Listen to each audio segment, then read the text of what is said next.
Congratulations, my friend. You made it through the challenge. Give yourself a moment to feel proud and to celebrate this. And just know, it's okay to not have the perfect pose. I mean, what is that really anyway?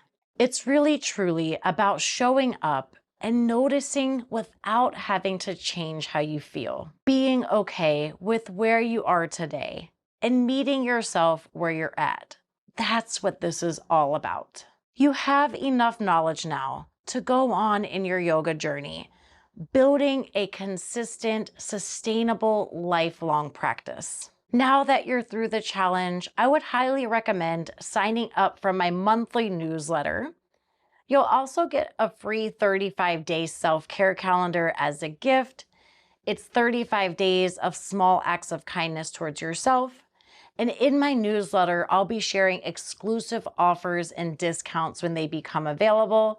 So you can find that in my channel description.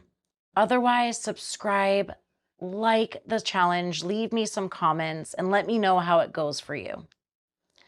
I will see you again in the next class. Bye for now.